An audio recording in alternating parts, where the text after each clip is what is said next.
Hola, ¿qué tal? El día de hoy les enseñaré cómo hacer un degradado como este de una forma bastante sencilla, que es el degradado por contornos que tiene Clip Paint Studio.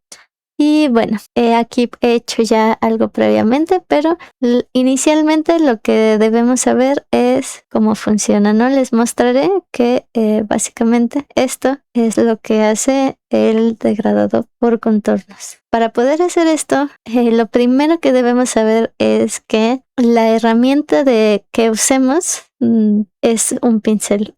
Obviamente, pero en este caso recomiendo que sea alguno de plumilla, el que tenga los bordes más claros, y debemos saber que para que esto funcione debemos tener el suavizado desactivado. Aquí, como ven, dice nada. Y bueno, en caso de que no les apareciera esta zona de herramientas de suavizado, deberemos darle en ventana y ajustes avanzados de herramienta, y aquí avanzar hasta suavizado y activar esta pestañita para que nos aparezca esta posibilidad. Y bueno, una vez que ya lo tenemos, nosotros elegiremos los colores que queramos usar y simplemente lo pondremos en donde queremos que aparezca.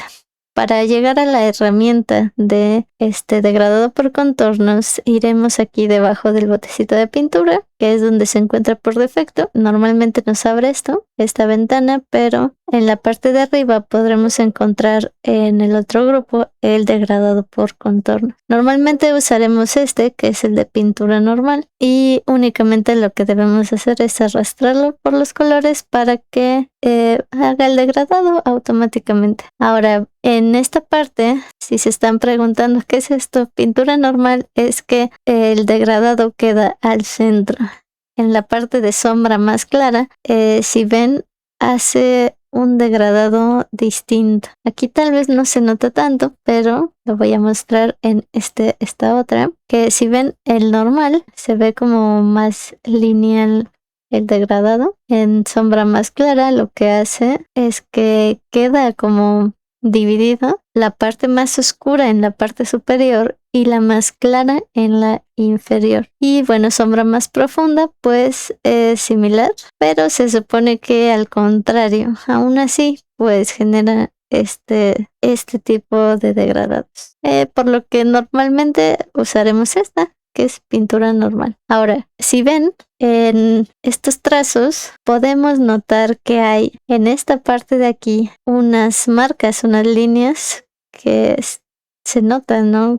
Que no son parte del degradado, que ni siquiera son el color que habíamos elegido, ¿no? Estas líneas que se ven muchísimo más claras. Para evitar esto, yo sí recomendaría que hagan líneas así, súper delgaditas, lo más posible que puedan, sin que estas, pues queden rotas entre ellas, porque de pronto eso genera ahí también algunas cosas medio raras al estar ya más delgadas. Si bien es cierto que tampoco queda del todo perfecto, la diferencia que tenemos entre una y otra sí me parece bastante notable, ¿no? Podemos ver cómo esas líneas que quedan no son tan notorias como lo son en este caso, ¿no?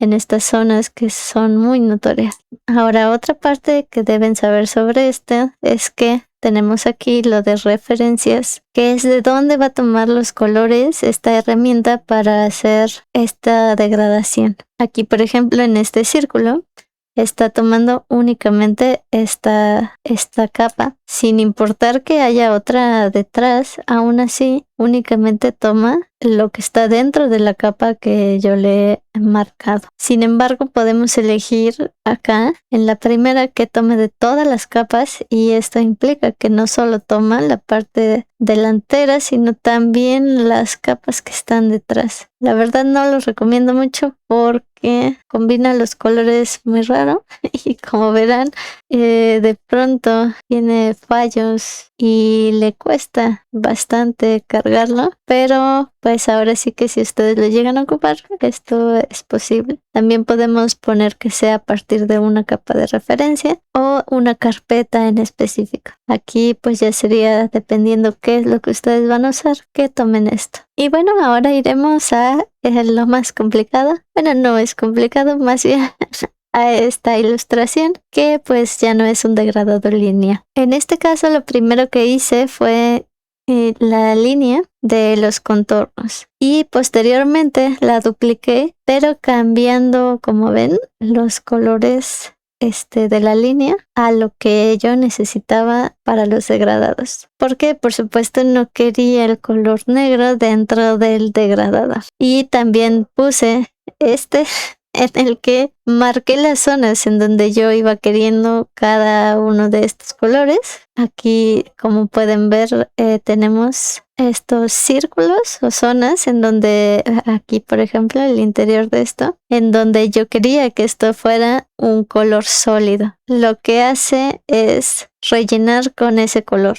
No, en este caso yo quiero que este color quede únicamente de esta. Entonces, primero los lugares en donde vamos a querer que el color sea sólido y completo de ese tipo, será lo primero que vayamos llenando, ya que posteriormente lo que arrastremos hacia afuera o lo que pues ya se irá combinando con lo que hay en el exterior.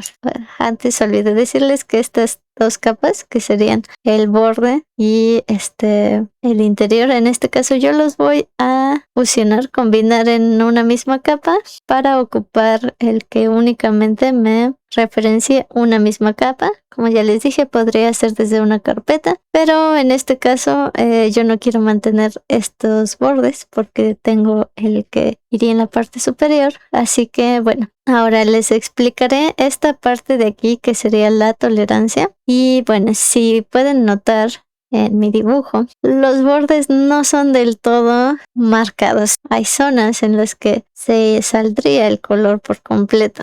Por supuesto, en el degradado esto ocurre igual si la tolerancia es alta, ¿no? El botecito se sale y el degradado pues se irá fuera de nuestra ilustración. Para evitar esto, lo que tendremos que hacer es reducir la tolerancia. Y si ven aquí, pues ya no se sale, ¿no? Como lo hacía antes. Sin embargo, el problema de esto, ¿no? De que no se salga, es que si nosotros lo reducimos bastante, es cierto, no se sale, pero nos quedarán esos bordes blancos que no se rellenan. Así que pues básicamente para evitar eso tendremos que ir jugando con nuestra tolerancia hasta lograr algún punto en el que ni se salga, ni tampoco nos deje tantos bordes como esos. Y eso dependerá mucho de el tipo de figuras e ilustración que estés haciendo. Como ven, antes les había recomendado que ocuparan pinceles uniformes y no con tantas texturas, porque si ven, justo en esta zona donde está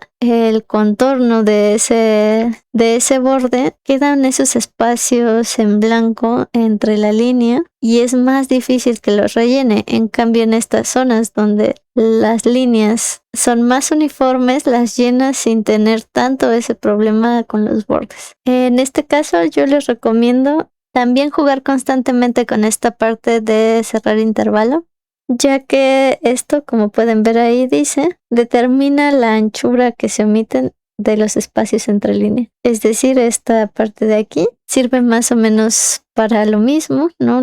Es que tanto se omite de esa parte. Y si ven aquí, pues no la omite. A pesar de que seguíamos con la misma cantidad de tolerancia, no nos deja tanto esos bordes blancos. Ahora sí que sinceramente es mucho de estar jugando entre estas cosas y pues más que nada jugar con la tolerancia. Me parece que la tolerancia es mucho más útil para manejar esas cosas. La verdad no sé si se ocupe para otra cosa esto del intervalo. Y bien, pasemos ahora al panque.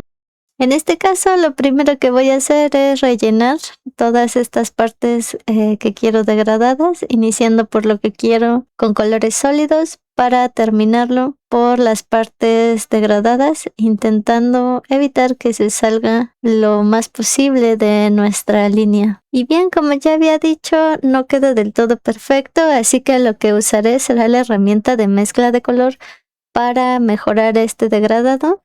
simplemente usando la herramienta básica que se llama justo así mezcla de color y únicamente cambiando en las herramientas al color emborronado para hacer el degradado mucho más mezclado y sin esas líneas tan duras que se llegan a ver y esos pequeños espacios en blanco que han quedado, para finalmente poner visible lo que serían mis bordes. Y para llegar hasta aquí me habrán tomado a lo mucho unos 6 minutos. Posteriormente he borrado aquellas zonas en las que se había salido un poco el color del degradado.